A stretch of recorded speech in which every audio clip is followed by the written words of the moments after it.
Hello Libra, Sun, Moon, Rising, and Venus signs. Kamusta kayo? Sana po nasa mabuti kayong kalagayan. Welcome back po sa Star Tarot. At kung bago kayo rito, welcome din po kayo. Thank you for your support. Please subscribe, like, share my videos, and leave me a comment po kung naka-resonate kayo. Thank you. So, Libra, pauna mensahe ninyo is power. Napakaganda, diba? Kasi kung dati, hindi kayo ang nagdidirect ng buhay ninyo, hindi kayo yung gumagawa ng mga kung ano yung gusto ninyo, no? Kung hindi yun ang nagagawa ninyo because siguro you're being directed by other people. Yung parang sumusunod ka lang sa gusto ng iba. 'Di ba? Merong taong nagdidikta sa iyo, no, na kung anong gagawin mo. Ngayon maiiba na. Iibahin mo na ang inyong sitwasyon and you are going to reclaim your power. You are going to realize now na it's about time now for you to take charge of your life. At gagawin mo na ngayon yung maglakas ng loob at bawiin na ang inyong sariling kapangyarihan. Kasi this is your own life. This is your life, no? You are going to start choosing your terms, no, sa sarili mo, no, sa buhay mo. Kaya ito na, ipapakita mo na yung lakas ng loob mo rito. Babawiin mo na yung inyong freedom, yung inyong kapangyarihan over yourself. Kaya congrats sa iyo kasi tagumpay ito, 'di ba? Tagumpay. Hindi ito mahirap. Hindi ito madaling gawin, no? Pero gagawin mo ang lahat para mabawi ang inyong kapangyarihan over yourself. So before I go on, shout out muna po kay At Maria Yui 3981, no? Welcome po sa ating channel. To our beloved member na si At Maria Yui 3981. Maraming salamat din po for sharing your blessings with me. Thank you for sending me super thanks. Maraming salamat from the bottom of my heart. Spiritual union. Yan, ito yung next message ninyo. Napakaganda rin. You are blessed to have a connection with someone dito na at kung sino man ang someone na to na pwedeng bago ninyo magiging kaibigan, pwedeng bago ninyo makakapartner sa buhay, jowa, romantic partner, ganon. You will be in sync. No, magandang yung connection ninyo, talagang you are on the same wavelength, 'di ba? Sakto, swak na swak kung ano yung takbo ng isip niya. Susuportahan ka niya. Maybe halos parehas kayo ng ideas, halos parehas kayo ng goal sa buhay, yung mga ganoon. Kaya maaari din, no, na soulmate mo ito. Pwedeng soulmate mo ito. Kasi mararamdaman mo na sa unang pag-uusap pa lang ninyo, ang gaan-gaan na ng pakiramdam ninyo, parang matagal na kayo magkakilala. At saka ito nga, swak na swak ang mga ideas and goals ninyo. Kaya you can expect symbiotic relationship dito na mabubuo between you and that person. You're going to be very supportive of each other. You're going to be very happy, no, na nagkaroon ka or meron dadating na tao sa iyo or dumating na ang taong ito, no, para sa iba sa inyo, dumating na ito sa buhay ninyo. So, what else? We have emotional loss. So, ang iba sa inyo, Libra, siguro, maybe you have lost someone, no? Or maybe you have lost something. At kung ano man ito, tao man ito, or bagay man ito na nawala sa buhay ninyo, this is something na mahal ninyo ito. Meron kayong emotional investment sa bagay or sa taong ito. So, mahalaga ito sa buhay mo.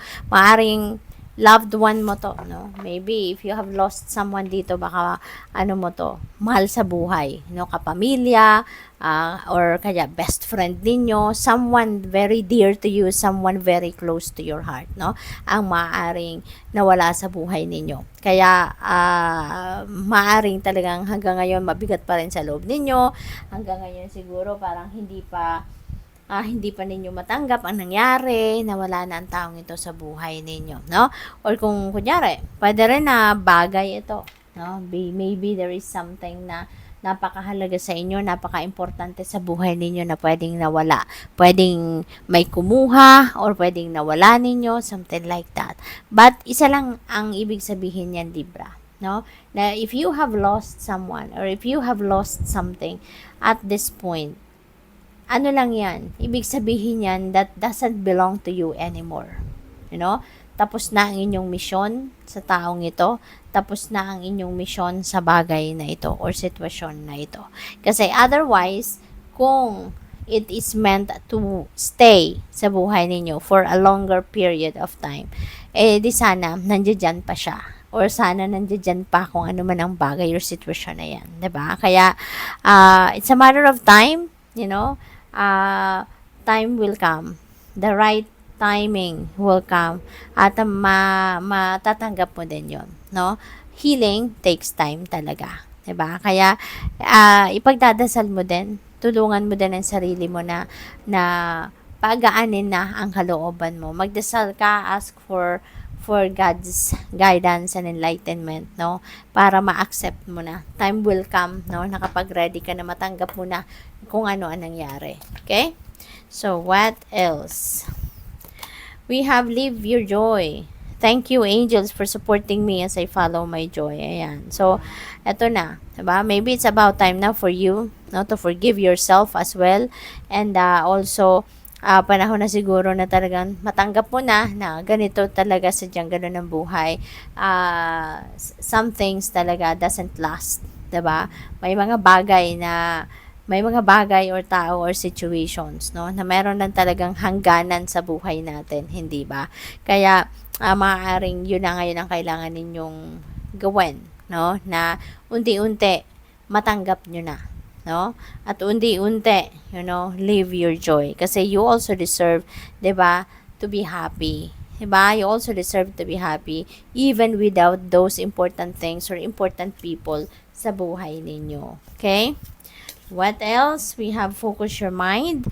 Thank you, angels, for helping me to focus on my priorities. Ayan. So, siguro, it's about time na din, diba? Na mag-focus na din kayo sa mga importanteng bagay. Mag-focus na din kayo sa kung ano yung mga priorities ninyo.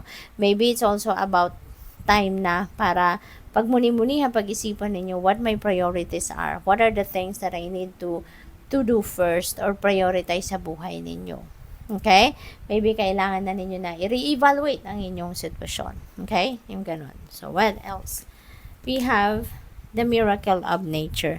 Thank you, angels, for helping me to reconnect through nature and fresh air. So, maybe itong kailangan ninyo, no? Perfect ito para dito sa emotional loss energy, no? Na makakatulong na ma-relax ang isip ninyo, ma-relax ang senses ninyo, i-absorb ninyo yung healing energy, healing powers ng nature spirits. Makakatulong yan na maging maluwag, no? Ang pag-iisip ninyo, maging maluwag ang pakiramdam ninyo, gumaan, no, yung dibdib ninyo. Kasi when you are observing the healing energy, healing powers of nature, sobrang therapeutic yan, sobrang very healing yan. Kaya makakatulong din yan na makapag-relax, no, at ma-release mo yung stress. Okay? So, good luck po. Thank you for watching. Love and light. Namaste.